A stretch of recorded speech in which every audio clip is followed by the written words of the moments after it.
Hey friends, great to see you. I'm Pat Nepley. I'm your master artist for the Yes You Can Draw club meeting. So today is club meeting 19 and we're talking about scale. Now you remember when we were together last time we talked about a really important aspect to make your drawings look realistic, and that was proportion.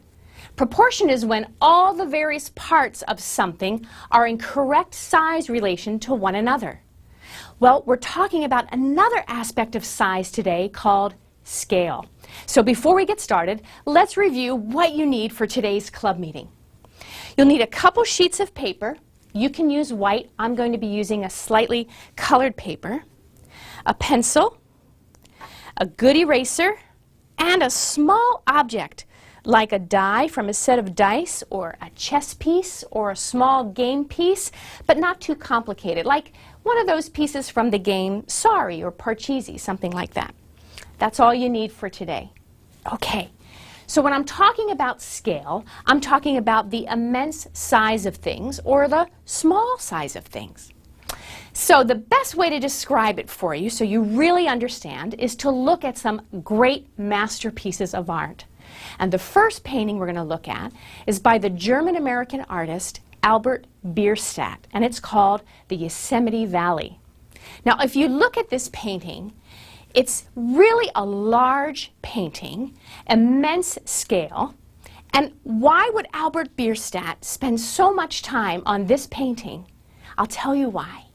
He was an artist from the mid-1800s, and it was part of a time in American history called the westward expansion. Lewis and Clark had already done their exploring in the West. The country was so excited to find out what was in the other side of the country, and a lot of people wanted to go. Cameras were fairly new then. They were very big, very cumbersome, and not a lot of people knew how to use them. So artists went along on these westward expansion trips on trains and stagecoaches across the country, and they did beautiful drawings and paintings to send back east to show all the people back in the original colony cities what the West really looked like. It was like nothing they'd ever seen before. So for people who are used to the mountains of the East, the Appalachians, the Alleghenies, something like the Rockies or the beautiful Sierras in California, they could not understand how big it was. And that's why scale is so important. So let's look at that first painting, the Yosemite Valley, and you'll see that Albert Bierstadt put a horse and rider in the foreground, very small. In the middle ground is another herd of horses. They're far away from that rider on his lone horse. And then way in the background are the immense mountains. By seeing how tiny the horse and rider are, you get a sense of scale. Now let's look at another Albert Bierstadt painting. Again, this is from the Sierra section of California. And right here in this lower corner, you'll see a little fisherman and a friend. You can see his fishing pole. He's in the foreground and he's very tiny. And that's so that Bierstadt can show the huge size of the mountain behind him. Now in the middle ground, we see some really large trees. We know they're large because they're on the other side of the lake, and they're still really tall compared to this tiny figure. And then way in the background, we see these immense mountains that you find in the high Sierras in California. So Bierstadt is able to show scale by the size, the very small size of the man figure, because we know most people are between 5 feet and 6 feet tall, so it's a known object. Trees, which you know are taller than people, and then look at how large this mountain is. Wow! Now there are several artists from that time, the late 1800s into the early 1900s, that were large-scale artists. So we had Frederick Evan Turch, we had Thomas Cole, and George Inness. So look up some of those great American masterpieces that showed the Great West. How do you explain to someone who's never seen the Grand Canyon how huge it is? Sometimes scale is really hard to show unless you're there. Or the majesty of a giant waterfall in Yosemite. This is what these artists were trying to convey in their art to those back home on the East. Scale. Okay, let's look at another example of scale. This artist is Gilbert Stuart, very famous artist. In fact, he did the most famous portrait of our first president, George Washington. But he also did this painting called The Skater. Now you'll notice this is just a guy skating by himself in a pond. But if you look closely, in the middle ground, you'll see two figures of men against a tree. Look how much smaller they are from this figure here. Is this because this man is a giant and they're tiny little people? No, it's because the artist is using the size of known objects, people, to show scale. This is a very large space. And way back here, we see much smaller figures, a group of men skating with their hats off. So the artist is trying to show us this is a large frozen lake with a lot of people, and this man is right up front, the skater, and these guys are further back, and this is a large tree. Now, let's say I use my pencil as a measuring device. Last time we met, we talked about using your pencil as a measuring device. If I hold it up against this man, I can see that a whole pencil fits and maybe another half a pencil for this man. But guess what? That's the same thing for this tree. But the tree and the man aren't the same size. They are, in the picture, a pencil and a half. This is a very large tree, and by placing it starting in the middle ground and having little people next to it, Gilbert Stuart is showing us that the man is way forward and the tree is way back, and it's a very large tree. So size is not enough, because we saw that the tree and the man are the same size if you just go by my measuring stick. Where they're placed in the painting and the relative scale, other objects around it, to give hints to the viewer the size of things.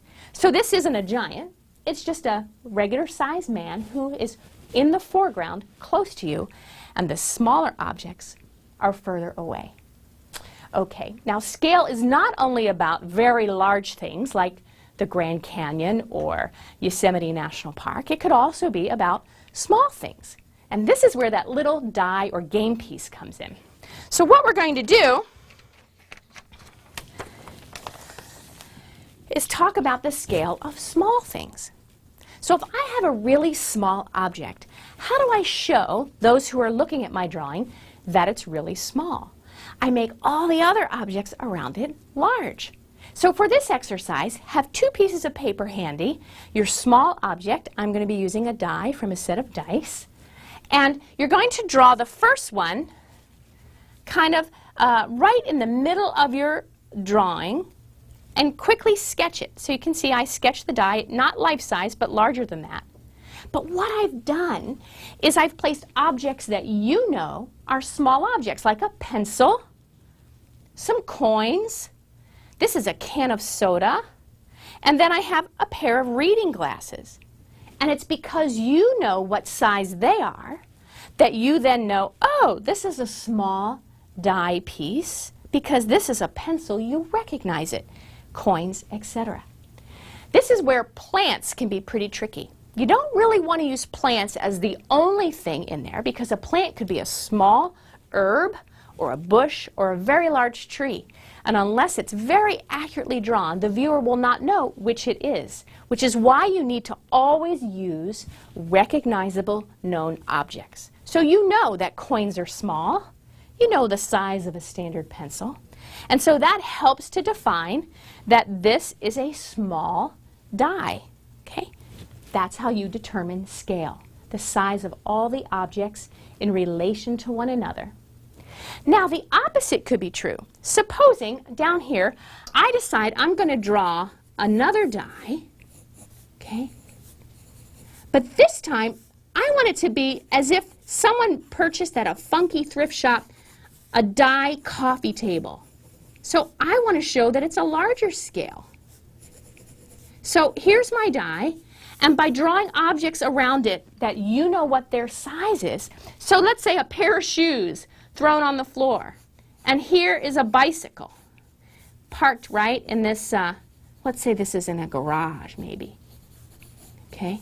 So if I do known objects, here's a bike, here's all the spokes, and maybe I do a chair. So because you know that a chair has to be large enough to hold a person, right? And I have a bike, and I have a pair of shoes on the floor, suddenly you say, oh, that's not a small die piece. That's got to be something larger. It must be a large die that's like a table. So by the size you put of the objects around it determines the scale. So something can look small because objects around it are larger, and something can look large because objects around it are smaller. That's scale. So size can mean proportion, or it can mean scale. And it's important to know both of those concepts so that your drawings can be very realistic. You know, I think back to Albert Bierstadt and all those great artists that captured the majesty of the mountains, and it reminds me of a great Bible verse that I want to share with you. It's in Isaiah 54:10. Let me read to you what it says. Though the mountains are shaken and the hills be removed, yet my unfailing love for you will not be shaken, nor my covenant of peace be removed, says the Lord who has compassion on you. See, God made the mountains, and they're immensely strong and powerful like God is, but even the mountains can be shaken in an earthquake. But God's love can never be shaken. His compassion and strength and love for you are so strong, they stand forever. That's a great verse to remember, my friends. So before we meet next time, here's what I'd like you to do. I'd like you to take some objects, whether it's a die or a game piece, or it can be a small matchbox car, something small, and I want you to play around with scale.